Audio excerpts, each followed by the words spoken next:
What is up, guys? It's Reese Dude here, and today it's been a while again. Like I said, I've been off a week, but I've been doing a lot of revision on that for my exams that are coming up. But I have been playing Gran Turismo Sport, and today I just wanted to do an overall impressions video. Because in all fairness, I've actually almost completed the game. I'm not gonna lie. Because well, if you do it based on the campaign, I've almost completed the game. I've done 100% the driving school, 100% the circuit experience. I've done like 60% in the mission challenge, and that takes a while, so I know that won't be done for a while. But yeah, basically, I just wanted to kind of do an overall impressions video today, and I'm here to tell you that I think this game's underrated, but it's definitely not the best Gran Turismo that ever existed. Honestly, the main thing that lets me down in this game, the main thing that disappoints me in this game, is the lack of the campaign. And I know a lot of people have agreed with that. The campaign is kind of just underwhelming. There isn't. I get that it's all about online and esports, which I like. I'm not saying that's a bad thing at all, because I've done a lot of stuff in the sport mode, and I'm liking that as well. But I think that the campaign is underwhelming. I think they should have added more.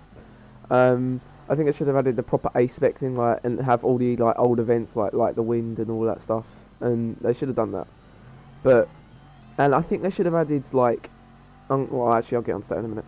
But yeah, I think the campaign is slightly underwhelming. That is one of the major push factors. Sorry, that's something that I wouldn't make me want to get the game. But I just got the game regardless because it's Gran Turismo and I love Gran Turismo. But yeah, basically. The next thing I wanted to talk about was the car selection. Now, I know that cars are being added to this game over its life cycle. I've heard that there's going to be 500 or 600 cars added to this game over its life cycle, or that'll be like the total amount at the end.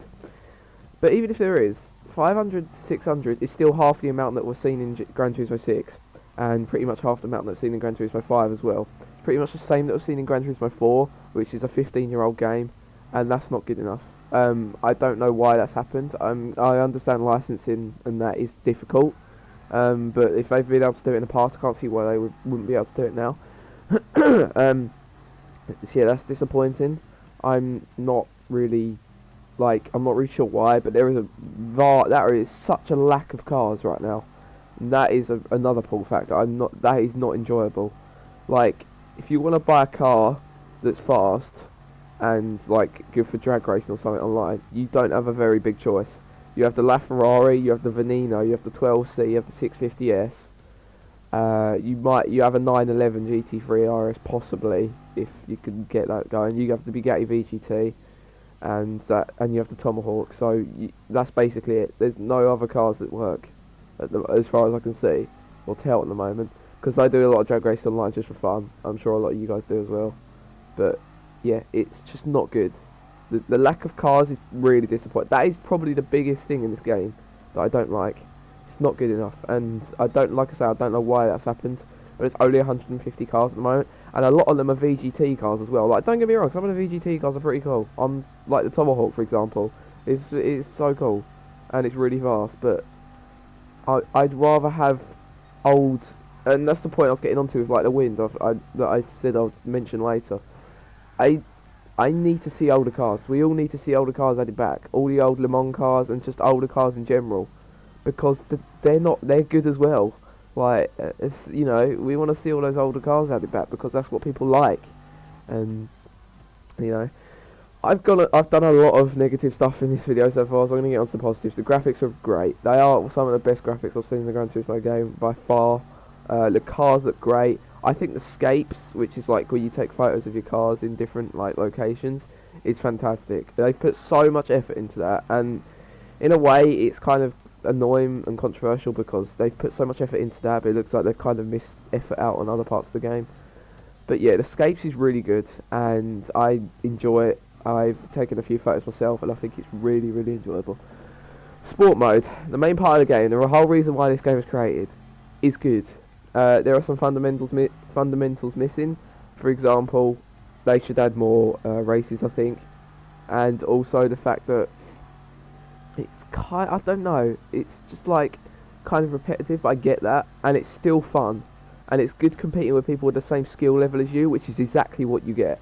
If you basically with the sport mode races, you press the qualifying time, and that qualifying time stays there for the whole week that the race is there, and before they change the races around.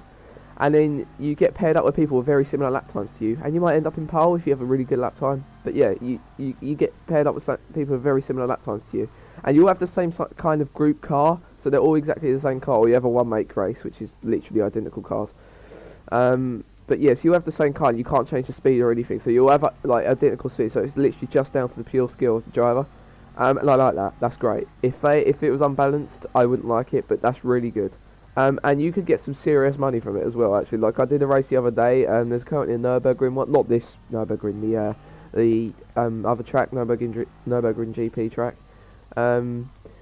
And it was a 10-lap race, and I got like 113k from it, which is pretty good. Like, it's not massive, but it's a fair bit, you know, I'll take it. Because after the campaign, earning money isn't easy, so I'm aware of that already. So yeah, graphics are great, sport mode is great, and escapes are great. Lobby as well, just having fun in the lobby is as good as ever. You can drift, you can drag race, you can just chill, you can do whatever you want. It's just fun, and I'm really happy about that. So yeah, lobby's really good. Drag racing is a bit of a disappointment though. It's not as good as it was because the Indianapolis road course isn't in the map rotation at the moment. I hope they add it. If they're going to add maps as free DLC, I hope that, well, it's not DLC, but if they add maps as free content, then I hope they do. But yeah, I'm not sure if they're going to do that or not, but Indianapolis road course, they need to bring, there's a lot of courses missing from GT6 and all the other Gran Turismos that are really good. It's just a shame that they're missing out so many cars and so many maps, because that's what people loved about Gran Turismo, and I don't know why they've taken so many away. And as you can see, I'm trying to belt the Bugatti Veyron or the VGT around Nürburgring as fast as I can, pretty much failing.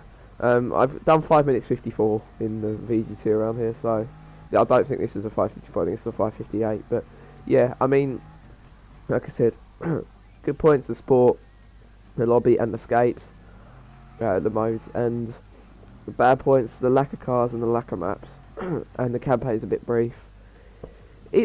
It's a controversial game, guys. I've heard a lot of people saying it's rubbish, and I can kind of see where they're coming from. I don't think it's totally justified though saying that, because it's still a lot of fun.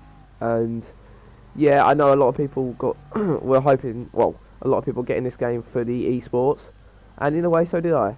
But I'm also here to have fun and mess about, which is what I did in Gran Turismo 6 by drifting and drag racing and all that. So, you know, as long as that's still there, I'll be happy. But the fact that I've almost completed the game kind of says a lot for how big the campaign is as well, like I said. Because this game's been out 9 days, so, you know, it's not good. And I hope that, I don't know, I just hope they do add some stuff, just to spice it up a bit and make it better. And like I said, they are adding cars, from what I've heard, so hopefully that happens, and hopefully that will improve the game slightly. But yeah, like I say, I enjoy the game. Like I say, there are bad points, but there always is with games. But there's quite a lot of bad points in this game, I'm not going to lie. But like I said, it's still fun for me. And I'm going to keep playing it as long as I keep enjoying it and having fun online and that. And having fun in sport mode. So, yeah, I mean, there's not much else I can say really, guys. Thanks for watching. I hope you enjoyed. I will be doing another video today on the drifting in this game, because drifting is harder in this game than it was in Gran Turismo 6, I feel. But I'm gonna be doing a separate video on how to drift basically, because I'm getting good at it to an extent. I don't want to be modest, but like I'm getting okay at it, I guess. I'm not perfect. I still spin out all the time, but you know, it's just how it is. But yeah, thanks for watching, guys. I hope you enjoyed it. I've been Restewed. Stay tuned for another video that'll be coming today. Hopefully a double upload today. I might upload it tomorrow though. So yeah, thanks for watching, guys. Hope you enjoyed it. Please like, subscribe. I'll see you in my next video. Peace.